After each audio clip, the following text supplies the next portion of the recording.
Hello বন্ধুরা, মিষ্টির home kitchen চ্যানেলে সবাইকে স্বাগত জানাই। আজকে আমি বানাবো মাছ দিয়ে পটলের ঝোল। সেই জন্য আগে থেকে আমি মাছগুলো ভেজে নিয়েছি।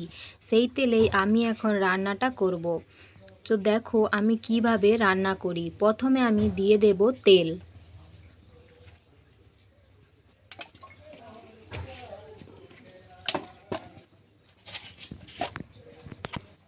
এবার দিয়ে দেব ফোড়নের জন্য 5 ফোড়ন। এরপর দেব তেজপাতা। ভালো করে নেড়ে চেড়ে নেব যতক্ষণ না একটা ভালো গন্ধ আসে।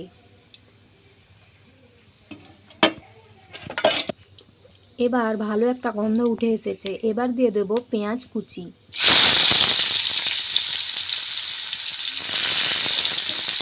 পেঁয়াজটাকে ভালোভাবে ভেজে নেব। এবার হালকা হালকা পেঁয়াজটা ভাজা হয়ে গেছে। এবার আমি দিয়ে দেব টমেটো কুচি। এবার দিয়ে দেব পরিমাণ মতো হলুদ গুঁড়া।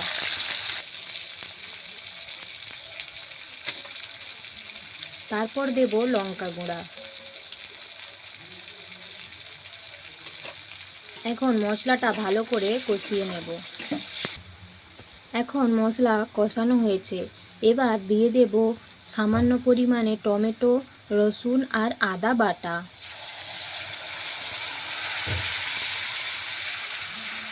মশলাটা এখন ভালো করে আরও কষিয়ে নেব যতক্ষণ না রসুন আর আদার কাঁচা গন্ধ যায়। মশলা এখন ভালোভাবে ভাজা হয়ে গেছে। সামান্য পরিমাণে দিয়ে দেব এখন জল।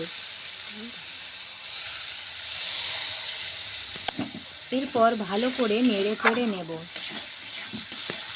এবার দিয়ে দেব সামান্য পরিমাণে চিকেন মশলা।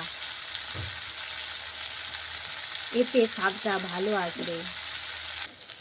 মশলা আমার এখন ভালো করে কষানো হয়ে গেছে। মশলা থেকে তেল বেরিয়ে এসেছে। এবার আমি সেদ্ধ করে রাখা পটল, আলু আর গাজর দিয়ে দেব।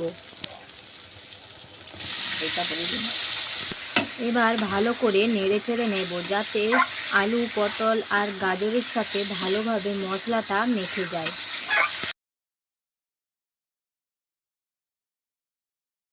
ভেজে রাখা পটল, আলু আর গাজরের সাথে ভালোভাবে মাখানো হয়ে গেছে। তেল ছেড়ে এসেছে। এবার আমি পরিমাণ মতো ঝোলের জন্য জল দিয়ে দেব।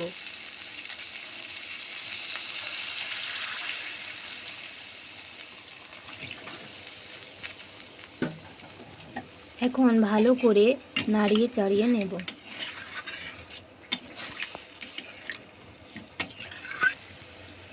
এবার ঝোলে দিয়ে দেব সামান্য পরিমাণে লবণ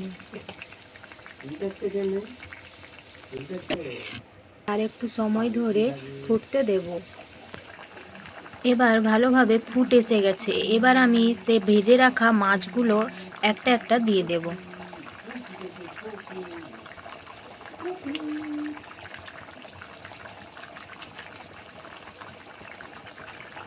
মাছগুলোকে আস্তে আস্তে নেড়ে চেড়ে নেব যাতে ভেঙে না যায়। কিছুক্ষণ আবার ফুটতে দেব যাতে মাছের মধ্যে রসটা ঢুকতে পারে।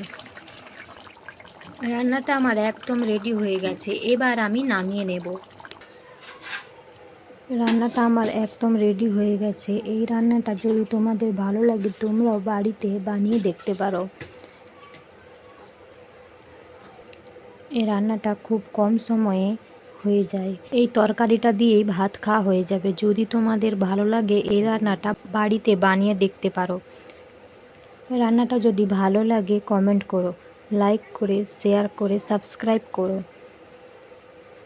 আবার একটা নতুন রান্না নিয়ে ফিরে আসবো। ধন্যবাদ। সবাই ভালো থেকো।